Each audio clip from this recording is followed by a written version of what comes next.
Hello students, আজকে তোমাদের জন্য এবিটিএ মাধ্যমিক টেস্ট পেপার 2024-25 ফিজিক্যাল সায়েন্সের 99 পেজের অ্যান্সারগুলো করে দিচ্ছি। চলো দেখে নেব। প্রথমে বিভাগ ক, বহু বিকল্প ভিত্তিক প্রশ্ন। প্রতিটি প্রশ্ন বাধ্যতামূলক। এখানে তোমাদের 15টা এমসিকিউ প্রশ্নের উত্তর করতে হবে। প্রথম যে কোশ্চেনটা দিয়েছে, বায়ুমণ্ডলের সবথেকে শীতলতম স্তরটি হলো, উত্তর হবে কোনটা? মেসোস্ফিয়ার, অর্থাৎ সি এর উত্তরটা সঠিক। চার্লসের সূত্রের গাণিতিক রূপটি হলো ভি ভ্যারিজাস টি, অর্থাৎ ডি এর উত্তর সঠিক। এরপর দেখো, কোনো গ্যাসের আণবিক ওজন যদি 16 হয়, গ্যাসটির বাষ্প ঘনত্ব অর্ধেক হবে, অর্থাৎ 8 হবে। কোনটি আয়নীয় যৌগ নয়? উত্তর হবে CH2Cl2। এরপর দেখো, প্রিজমে কোন বর্ণের আলোর চ্যুতি সর্বাপেক্ষা বেশি? অবশ্যই বেগুনি বর্ণের। খেয়াল রাখবে, বেগুনির বে থেকে বেশি মনে রাখবে। মোটর গাড়ির হেডলাইটে ব্যবহৃত হয় অবতল দর্পণ। আমি তোমাদের আগেই সূত্রে বলেছি, অবসর দন্ত চিকিৎসক গাড়ির হেডলাইটে দাড়ি কামায়। অবসর মানে অবতল দর্পণ, গাড়ির হেডলাইটে দাড়ি কামানো হয় না, দাঁতের চিকিৎসায়। এরপর দেখো, অ্যামিটারে পরিমাপ করা হয় তড়িৎ প্রবাহ মাত্রা। এরপর দেখে নেব 8 কোশ্চেনটা, 0.2 ওহম দুটি রোধকে সমান্তরাল সময় যুক্ত করলে তুল্যরোধের মান কত? চলো দেখে নেব। দেখো, এখানে আর এর মানটা 2/10 ওহম দিয়েছে, তাহলে 1/RP, এটা তুল্যরোধ বের করেছি, তাহলে 10/2, মানে এটা উল্টে বসবে। 1/R যেহেতু ছিল, 10/2 প্লাস 10/2 অর্থাৎ 20/2, মানে 10/1 পেয়ে গেলাম। তাহলে আরপির মানটা কত হবে? 1/10 ওহম আসবে। এর পরের কোশ্চেনটা দেখো কি দিয়েছে, রোধাঙ্কের এসআই এককটি হলো ওহম মিটার, অর্থাৎ সে উত্তরটা সঠিক। এরপর দেখে নেব কোনটি সন্ধিগত মৌল। তাহলে এখানের মধ্যে সন্ধিগত মৌল কোনটি? তাহলে এখানে উত্তর হবে কোনটা? সন্ধিগত মৌল হচ্ছে কপার। এরপর দেখো, কোনটির রোধ তাপমাত্রা বৃদ্ধির সাথে কমে? অবশ্যই তাপমাত্রা বৃদ্ধির সাথে রোধ কমে অর্ধপরিবাহীর ক্ষেত্রে। তাহলে আমি দাগ দেবো কোনটাতে? সিলিকনে। এরপর দেখো, তড়িৎ বিশ্লেষের মধ্যে কারা তড়িৎ পরিবহন করে? অবশ্যই প্রোটনগুলো তড়িৎ পরিবহন করে। এখানে প্রোটনটা উত্তর করবে না, এগুলো করবে আয়নটা, কারণ এখানে প্রোটন ইলেকট্রন একসঙ্গে তড়িৎ পরিবহন করে, তাই এক্ষেত্রে আয়নটা দেখলাম। বক্সাইট কোন ধাতুর আকরিক? অবশ্যই উত্তর হবে অ্যালুমিনিয়ামে। কাঁচা ফল পাকাতে কোনটি ব্যবহৃত হয়? উত্তর হবে এথিলিন। এরপর দেখো, HCl এর সংস্পর্শে সাদা ধোঁয়ার সৃষ্টি করে NH3। এরপর দেখো, চার্লস ও বয়েলের সূত্রের ধ্রুবক রাশি কোনটি? অবশ্যই গ্যাসের ভর লিখবে। 30 ডিগ্রি সি ও 300 কেলভিনের মধ্যে কোনটি অধিক উষ্ণ? খেয়াল রাখবে, 30 প্লাস 273, সেক্ষেত্রে এসে যাবে কত? 303 কেলভিন। তাহলে 30 ডিগ্রি সি মানে 303 কেলভিন আসছে, যেটা 300 কেলভিনের থেকে বড়, তাই এটা অধিক উষ্ণ।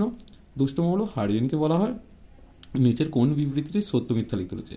গ্যাসের চাপ পিকে ভুজ এবং পিভিকে কোটি ধরে যে লেখচিত্র পাওয়া যাবে, তার প্রকৃতি পিভি অক্ষের সমান্তরাল একটি সরলরেখা।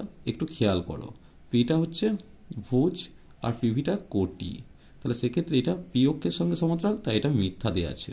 মায়োপিয়া রোগে কোন ধরনের লেন্স ব্যবহার করা হয়? তাহলে মায়োপিয়াতে খেয়াল রাখবে, মায়োপিয়া তো উচ্চারণ করতে সহজ, তাই অবতল লেন্স ব্যবহার করা হয়।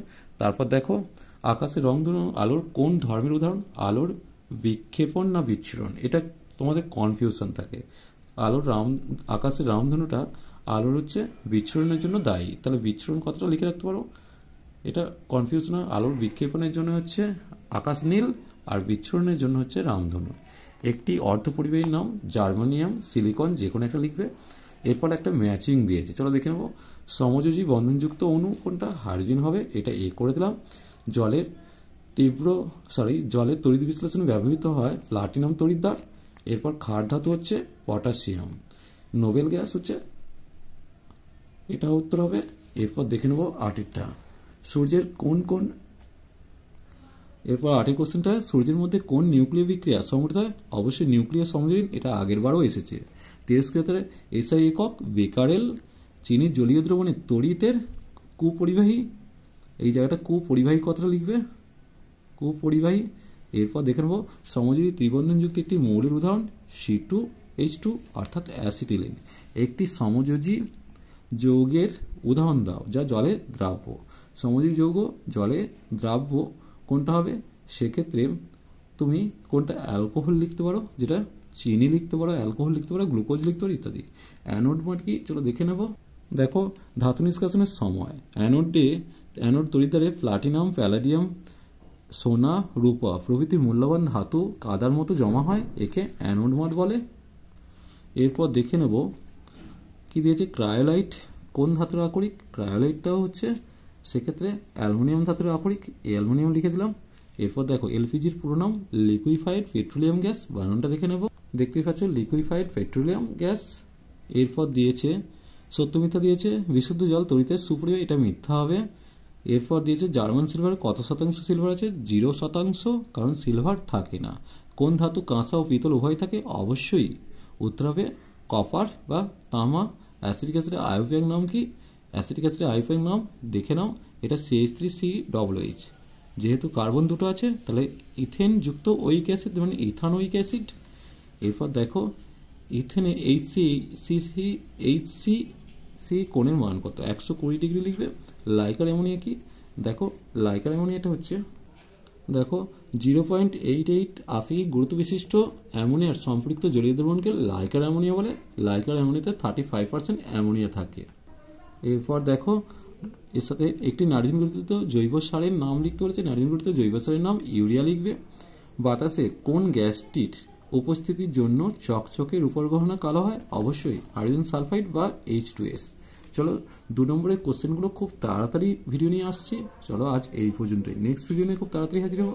ভিডিওটি ভালো লাগলে লাইক শেয়ার কমেন্ট করো, পারলে চ্যানেলটিকে সাবস্ক্রাইব করে নিও। চলো টাটা বাই।